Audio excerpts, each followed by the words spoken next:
I talked to some exhibitors over my stay here at the show, and a lot of them who also exhibit at Hanover had said they had a lot fewer Asians at Hanover this year, and those people that tended to show up here. Do you think that's universal? I think so. Now, the one thing that has hurt this show is that it's ending the day before Easter weekend. So I know a lot of Europeans didn't want to travel and cut their holiday short. So there were probably fewer Europeans, at least, that wanted to be with the family for Easter. That's kind of a hit and miss thing when you show in late March. And I haven't checked the calendar for next year, but like you said, I think there are fewer Europeans maybe this year than last. But the long and the short of it is, this show is destined to grow and grow and continue to grow for some time. This show, this region, everywhere, it's just a booming area, and anyone that says I don't want to go there because it seems too foreign are missing a real groundswell. Now, we had talked about producers here, whether they're Western producers who have set up shop in China or domestic producers or other producers from around Asia. Early on, this was a place to come and, if you were from the West, and find a source. Now that the middle class has grown, that there are so many more operators here selling floor coverings, how does that change the view in your mind of producers here in China? What are they doing different now that there's such a large domestic market? Well, they're trying to appeal to that domestic market, but what's also interesting to me are the number of outsiders that are coming in, not to source, but to sell.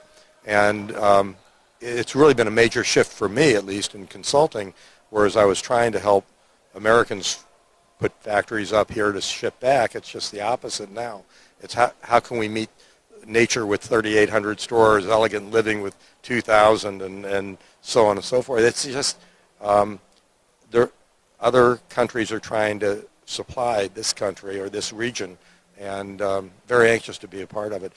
This, which will be the largest market in the world, who can avoid that? That's right. That's absolutely right. And so the manufacturers that are here that we're trying to break out and facing things like anti-dumping charges in the U.S.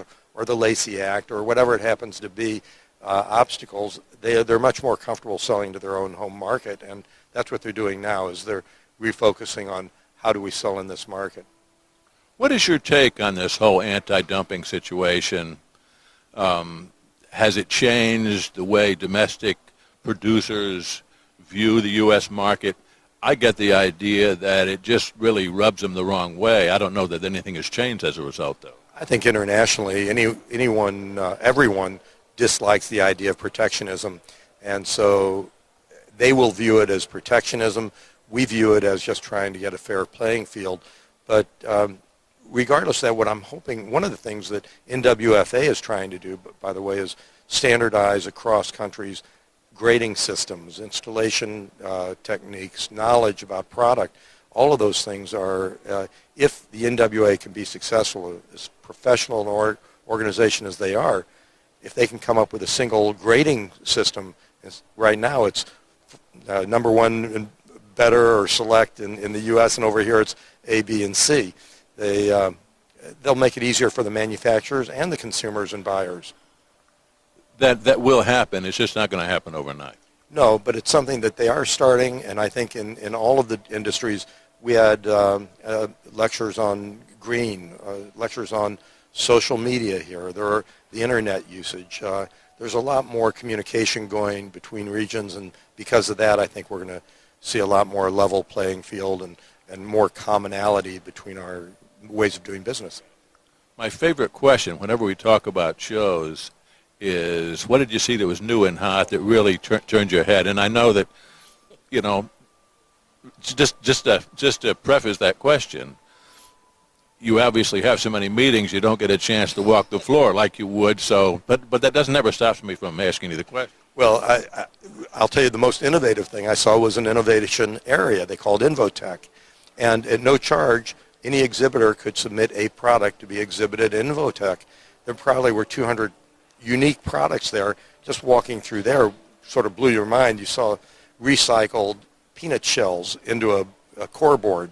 There was coconut husks or whatever recycled into fiber board of some sort. So there's a lot of green initiatives.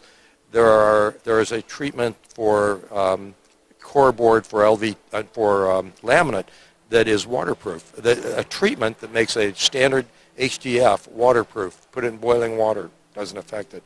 There were all kinds of direct printing advancements that I've seen, 3D printing, high definition, and it's going on everything from a solid carbon waste core to a strand bamboo, and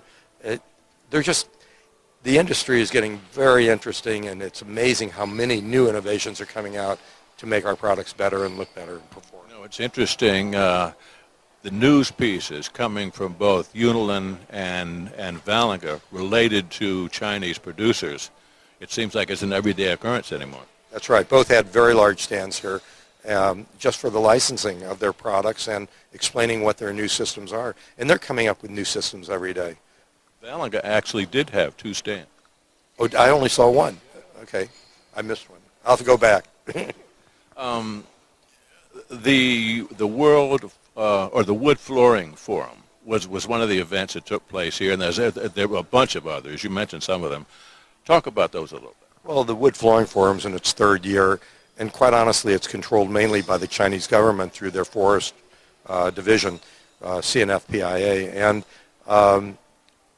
they must have had 300 people in a very large meeting room with simultaneous translation because they had both English-speaking and Chinese-speaking speakers. 3 roundtable discussions with the presidents of the largest power decor in nature, and they had a couple of Americans on it.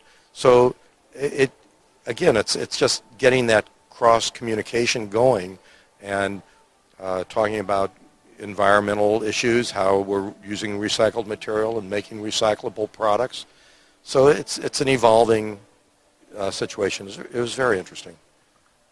I don't know that it's possible to even answer this question, but it's come up a couple of times in conversations with Chinese people. There is a new administration in China. In fact, he's touring, I think, Africa as we speak. And I'm wondering, does anyone expect that that's going to mean a change in approach to manufacturing, to export, or anything, or none of those things? Well, you're right. It's an impossible question to answer. But I never stopped you before. No. I will say that, and I've asked the question, so politics are something the average person, businessman even, doesn't pay much attention to anymore. There is unbridled capitalism in China. It's probably the most free enterprise system I've seen in the world. And the entrepreneurs are doing very well, and the government's pretty much staying out of their way. So I think that a change of administration is not going to signal a major change in economic policy as far as the business people are concerned. It's going too quickly and too well. Right. That's exactly it. So. Let me just ask you to sum up your take on this show. On a 1 to 10 scale, where would you peg it? Well, I think they have room to improve, and they recognize that, and it's continuing to mature and grow. It'll get better. I would say right now it's a 7 or 8, and it's just going to keep getting better and better. You know, that was something in interviewing the group that puts on this show. They are very humble about this show in terms of, yes, we need to do more. Yes, we're looking to grow the show. We're looking to bring in other products that exhibitors and attendees want to see. And I mean, it's all around a very great attitude. It's really the whole Chinese attitude. When you think over here, they'll really be very impressed by a company that is 10 years old. You know, because their society's only really been open for maybe 15 years, 20 years. So a 10-year-old company is a mature company. But they're so anxious to learn, and they really regard Westerners highly for that reason. One of the attractions of Western product in this market is it's dependable. They have confidence in it. So Made in America has quite a cachet. You can get a premium just for that. You know, one thing I missed this year, a couple of years ago, you had a tour for the press, looking at a building materials mall, which was very eye-opening. You have to do that again. That was impressed me, honestly. Excuse me. We had a tour of the mall, and a year before that we went to a factory, and I agreed that these field trips give you a lot better feeling for the country than if you just go to an exhibition.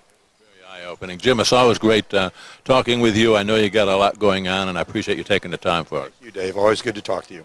We've been talking with Jim Gould. He is the president of the Floor Covering Institute. This is Talk Floor TV.